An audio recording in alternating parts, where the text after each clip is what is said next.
चिंतन श्री गुरुदेव दत्त. काल आपण सुशुभतेच्या मार्गाची किल्ली सद्गुरूंपाशी असते हे आपल्याला समजावून सांगितले. त्याच पुस्तकातले तो महासुखाचा निमदा पावे या परमपूज्य सौ शकुंतला आपटेबाई यांच्या पक्षातील हे ज्ञान आपण पाहत आहोत. आज आपण निवृत्ती देणारा पंथराज सद्गुरू श्री ज्ञानेश्वर माऊलींनी या राजपंथाचे बहारीचे वर्णन केलेले आहे. श्री ज्ञानेश्वरीच्या 6व्या अध्यायामध्ये या संदर्भात मोठ्या सुंदर ओव्या त्यांनी घातल्या आहेत. तेथे त्यांनी हा युक्तिपंथ म्हणजेच पंथराज कसा असतो याचे फार सुंदर वर्णन केलेले आहे. ते म्हणतात की ऐसे विवरून या श्रीहरी म्हणविले तिये अवसरी अर्जुना हा अवधारी पंथराज. येणेप्रमाणे विवरण करून श्री भगवंत त्या प्रसंगी म्हणाले की हे अर्जुना, आता मी तुला हा पंथराज कसा आहे ते सांगतो, तेच आता ध्यानपूर्वक ऐक. आपणही त्याच पंथराजाची वैशिष्ट्ये विविध बाजूंनी बघत आहोत, कारण आपल्यालाही त्याच मार्गावरून जायचे आहे. तेथ प्रेमवृत्ती रुचा बुडी दिसती निवृत्ती फळाची या कोडी जिये मार्गीचा कापडी महेश अधुनी. श्री माऊली पुढे म्हणतात की या मार्गाने जाऊ लागले असता प्रवृत्ती ही निवृत्ती होऊ लागते. एखाद्याला दीक्षा झाल्यानंतर आता हा घरातून पळून जाणार की काय अशी त्याच्या घरच्यांना भीती वाटत असते, पण खरे पाहता तसे काही होत नसते. मात्र नियमित साधनेने आपली संसाराकडे दृढ लागून असलेली वृत्ती निश्चितच बदलून श्री भगवंतांकडे वेधली जाऊ शकते. मग हळूहळू साधना करता करता ती वृत्ती पूर्णतः निवृत्तीच्याच मार्गाला जाऊन मिळते. मार्गाभिमानी श्री शिव अशी निवृत्ती साधनेने आतून अगदी हळूहळू येत जाते, कारण आपण आपल्याबरोबर आपल्या पूर्वकर्माचे एवढे मोठे गाठोडे आणलेले असते की शक्तीला देखील त्या सगळ्या वृत्तींपासून निवृत्तीचा मार्ग काढायला अवघड जात असेल याची मला खात्री आहे. पण तरी देखील ती कनवाळू शक्ती आपल्याला प्रवृत्तीकडून म्हणजे संसाराकडून निवृत्तीच्या मार्गाला अथक प्रयत्नाने नेतच असते. दीक्षा झाल्यानंतर नियमित साधनेने साधकाच्या काही वृत्ती बदलू लागतात. एखादी परमार्थाला प्रतिकूल असणारी गोष्ट करू नये असे मग त्याला स्वतःलाच वाटायला लागते. जसे सारखे सिनेमे बघू नयेत, कुठेतरी जाऊन दारू वगैरे पिऊ नये असे वाटू लागते. त्याच्या अशा तामसी वृत्ती साधना करता करता हळूहळू कमी होत जातात. तामसी गुण कमी झाल्याने मोहवृत्ती देखील नाहीशी होण्यास सुरुवात होते. त्यामुळे दीक्षा झाल्यानंतर हा घर सोडून जाईल का अशी कुणी काळजी करण्याचे मुळीच कारण नाही. पंथराजाचे साधक हे घरात प्रपंचात राहूनच अलिप्त होत असतात. श्री माऊली पुढे म्हणतात की जिये मार्गीचा कापडी महेश अधुनी. या पंथराजाचे अभिमानी प्रत्यक्ष भगवान श्री शिव आहेत. आपल्याला शेवटी श्री शिवांकडेच जायचे आहे. मी एकदा परमपूज्य श्री मामांना विचारले की समजा श्री शिवांनी एखाद्या साधकाला येऊ नकोस असे जर म्हटले तर त्याने काय करायचे.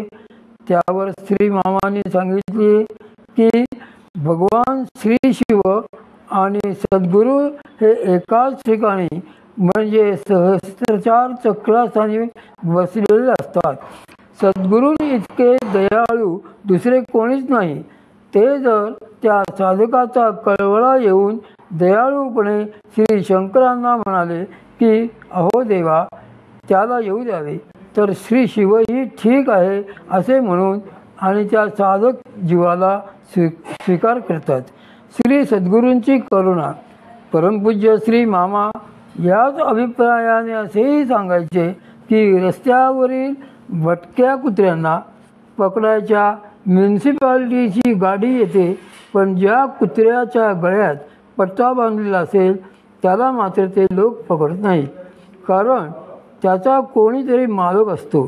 तसेच ज्या जीवाला सद्गुरुकृपा लाभलेली आहे त्याला कोणीही, अगदी यम देखील काही करू शकत नाही.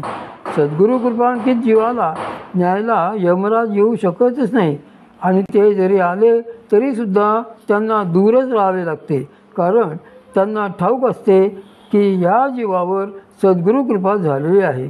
त्यामुळे हा जीव श्री सद्गुरू ठरवतील त्याच मार्गाने गतीला जाणार आहे.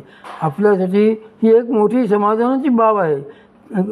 या मार्गावरून चालत असताना जर एखाद्या साधकाला त्याची साधना पूर्णत्वाला जाण्यापूर्वीच मृत्यू झाला तर त्यावेळी परंपरेतील कोणीतरी सद्गुरू महात्मे करुणेने येऊन त्या जीवाला पुढे घेऊन जातात आणि पुढच्या उत्तम अशा मनुष्यजन्माला घालतात.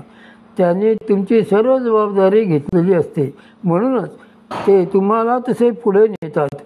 ते तुम्हाला अर्ध्या वाटेवर कधीही सोडणार नाहीत, हे लक्षात ठेवावे. ते श्री सद्गुरू आम्हाला कुठपर्यंत नेणार असतात तर जे मार्गीचा कापडी महेशाधरी असे भगवान श्री शिव जेथे निवास करतात तेथपर्यंत. सद्गुरू श्री माऊली पुढे सांगतात की पै योगी वृंदे वहिली आडवी आकाशी निघाले की ते अनुभवाच्या पाऊली धोरण पडिला. अशांना अनुभव लाभ नाही.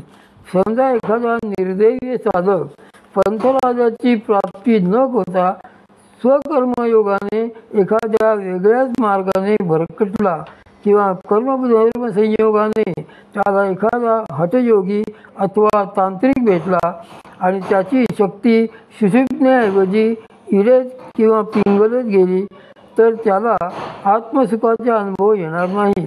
तो मध्येच कुठेतरी थांबून राहील. त्याला समजणारही नाही की आपण कुठे आलो आहोत आणि काय करत आहोत. त्यामुळे श्री माऊली येथे म्हणतात की अशा आडमार्गाने जर एखादा गेला तर तिथे की तेथ अनुभवाच्या पाऊली धोरण पडला. तो बरोबर अनुभवाच्या ठिकाणीच अडतो. अशा मंडळींना खऱ्या आत्मानुभवाचा लाभच होऊ शकत नाही. श्री माऊली म्हणतात की या पंथराजाचा अनुभव तरी कसा यायला हवा तर वैसत खेवो. ज्या क्षणी तुम्ही साधनेला बसाल त्या क्षणी तो अनुभव अधिकार पर्वते सुरू झालाच पाहिजे, कारण हे शास्त्र अनुभवाचेच आहे. हा मार्गच अनुभवाचा आहे. म्हणूनच श्री माऊली या पंथराजाच्या प्रारंभीच्या अनुभवांविषयी असे सांगतात की प्रवृत्ती मागोती मोहरे समाधी एलाडी उत्तरे आगवे अभ्यासू चले वैसत खेवो. या पंथराजाचा उत्तम अधिकारी असलेला साधक अभ्यासाला बसल्या क्षणी एरवी पलीकडच्या तीरावर आहे असे वाटणारी, असाध्य वाटणारी समाधी अलीकडच्या तीरावर येते, त्याच्या भेटीला येते आणि त्याचा संसाराचा तीर पलीकडे जातो. याचे कारण त्याच्या ठिकाणी जागृत झालेली शक्ती उलट दिशेने ऊर्ध्व दिशेने कार्य करायला लागलेली असते. आधी जी उलटी वाहत असते, प्रपंचाभिमुख असते, तीच आता खरीखुरी सुलटी व्हायला लागते, म्हणजे ती श्री भगवंतांच्या दिशेने जायला लागते. आणि हाही अनुभव पंथराजाच्या उत्तम अधिकारी साधकाला येतो. तर आगवे अभ्यासू सरे वैसत खेवो. या साधनेला बसल्या क्षणीच हा अनुभव त्याला येऊ लागतो. त्यामुळेच श्री माऊली सांगतात की या मार्गाने पंथराजाने जर गेले तर तो साधक वाटेत कुठेही अडकणार नाही, इडेत पिंगलेत शिरणार नाही. अडकणाऱ्यांचे अनुभव स्वतःच्या दुर्दैवाने असद्गुरू लाभून इरेत किंवा पिंगलेत अडकलेल्या मंडळींच्याही काही ठराविक खुणा असतात. असे लोक सारखे एकाच प्रकारचे अनुभव सांगत असतात. त्यांचे ते अनुभव देखील व्यावहारिक अथवा मानसिक पातळीवरचेच असतात.